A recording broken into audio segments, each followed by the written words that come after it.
మిత్రులారా నమస్కారం. అయ్యగారి శ్రీనివాస్ మీ ముందుకు ఈరోజు ఒక సరికొత్త అంశంతో. ఈ మధ్యకాలంలో వార్తా మాధ్యమాల్లో అత్యంత ప్రచారం పొందుతున్న అంశం భారతదేశ సమగ్రతకి రక్షణకి ఒక అత్యంత ప్రాధాన్యతగా మిగిలిపోయిన ప్రదేశం చికెన్ నెక్ ఏరియా. అసలు ఈ చికెన్ నెక్ ఏరియా అంటే ఏమిటి, దానికి ఉన్న చారిత్రక నేపథ్యం ఏంటి, భారతదేశానికి రక్షణ పరంగా ఈ చికెన్ నెక్ ఏరియా వల్ల ఉండే స్ట్రాటజిక్ ఇంపార్టెన్స్ ఏంటి అన్న విషయాల మీద ఈరోజు చర్చిద్దాం. పశ్చిమ బెంగాల్ రాష్ట్రంలోని సిలిగురి పట్టణ సరిహద్దు సమీపంలో 22 కిలోమీటర్ల వెడల్పుతో 60 కిలోమీటర్ల పొడవుతో ఉండే రహదారి పేరే చికెన్ నెక్ ఏరియా. 50 మిలియన్స్ జనాభా ఉండే 8 ఈశాన్య రాష్ట్రాలతో సంబంధం కలిగి ఉన్న ఏకైక రహదారి ఈ చికెన్ నెక్ ఏరియా గుండా వెళ్తుంది. ఈ చికెన్ నెక్ ఏరియా ఇరుకుగా ఉండడం మూలంగా భారతదేశం యొక్క సమగ్రత రక్షణకి కొత్త సవాళ్లు ఎదుర్కోవాల్సి వస్తోంది. చికెన్ నెక్ ఏరియాకి ఒకవైపు నేపాల్, భూటాన్, మరొక వైపు బంగ్లాదేశ్ సరిహద్దుల్లో ఉన్నాయి. అసలు ఈ చికెన్ నెక్ ఏరియా యొక్క చారిత్రక నేపథ్యంలోకి ఒక్కసారి వెళదాం.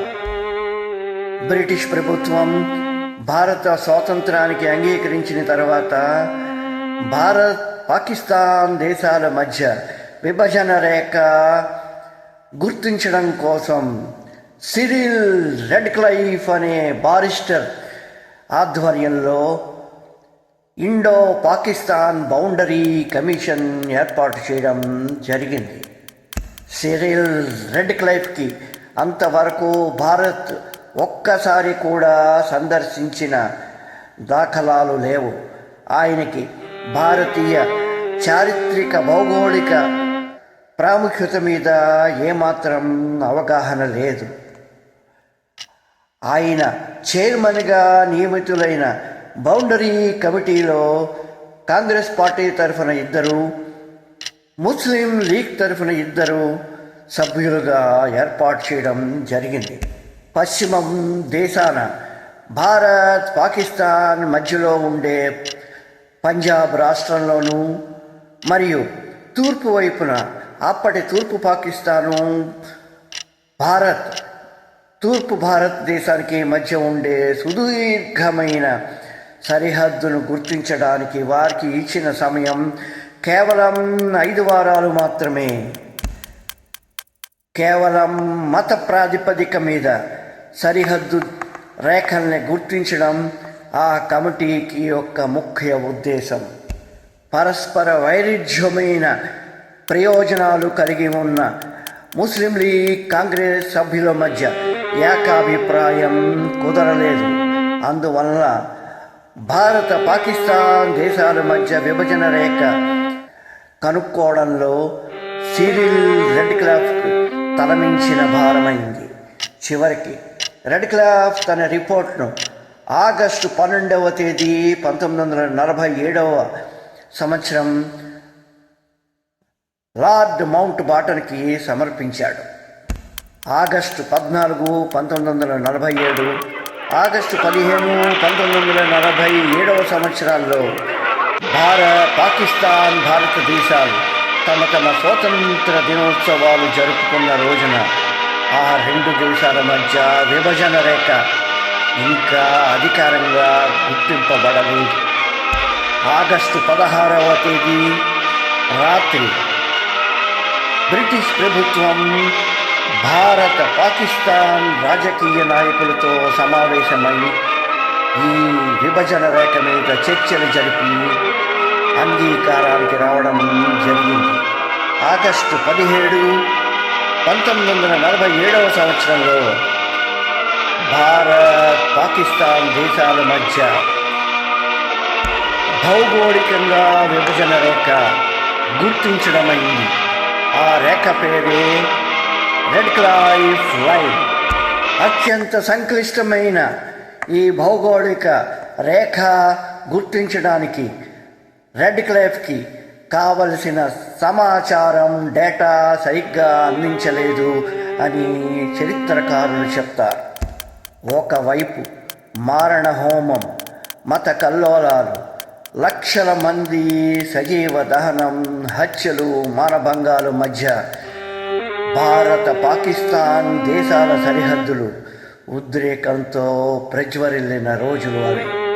మనస్తాపం చెందిన రెడ్ క్లైఫ్ తన పారితోషికాన్ని 40,000 రూపాయలు కూడా తీసుకోకుండా వెంటనే లండన్కి తిరిగి వెళ్ళిపోవడం జరిగింది.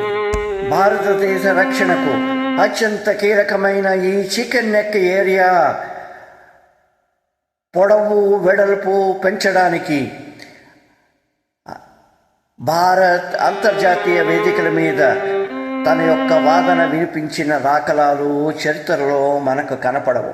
చివరికి 1971 సంవత్సరం ఇండియా పాకిస్తాన్ యుద్ధానంతరం 93,000 పాకిస్తాన్ ఖైదీలు ఢాకాలో సరెండర్ అయిన సందర్భంలో కూడా భారతదేశం ఆ అవకాశాన్ని పుణికి పుచ్చుకోలేకపోయింది.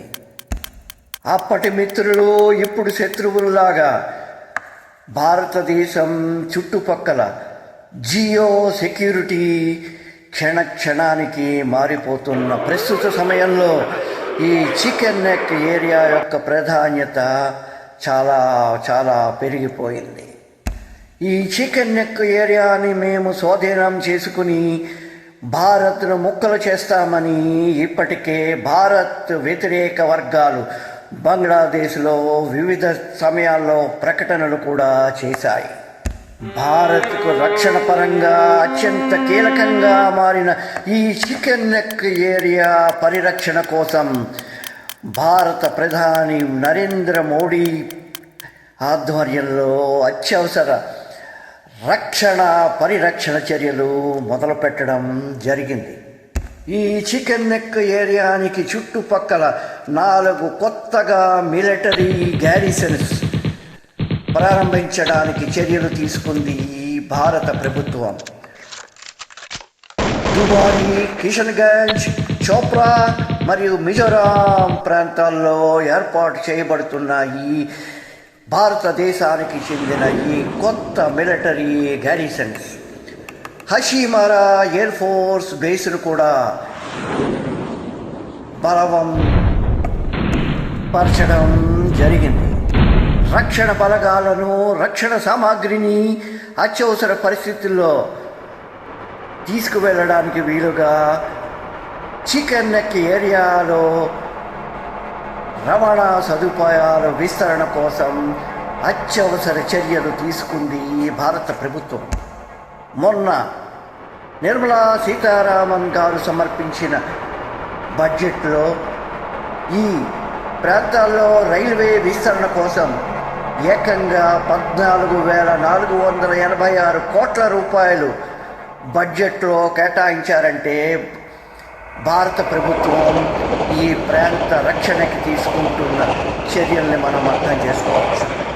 ఇందులోనే భాగంగా ఈ చికెన్ నెక్ ఏరియా ప్రాంతాల్లో తినిమిలే, హాట్ మరియు రంగాపానీ మధ్యలో ఒక అండర్ గ్రౌండ్ రైల్వే లైన్ నిర్మించడం కోసం బడ్జెట్లో కేటాయింపులు జరిపింది. వారణాసి, సిలిగురి మధ్యలో ర్యాపిడ్ లాజిస్టిక్ మూమెంట్ కోసం హై స్పీడ్ కారిడార్ కోసం బడ్జెట్లో కేటాయింపులు జరిపారు. జియో సెక్యూరిటీ, జియో పొలిటికల్ పరిస్థితులు అత్యంత వేగంగా మారిపోతున్న ప్రస్తుత సమయంలో మనందరం భారత ప్రభుత్వానికి తోడ్పాటుగా నిలుద్దాం. ముఖ్యంగా యువతరం. సశస్త్ర భారత్, సాక్షం భారత్, భారత్ మాతా కీ జై, మేరా భారత్ మహాన్. ఈ వీడియో మీకందరికీ నచ్చిందని ఆశిస్తూ అయ్యగారి శ్రీనివాస్.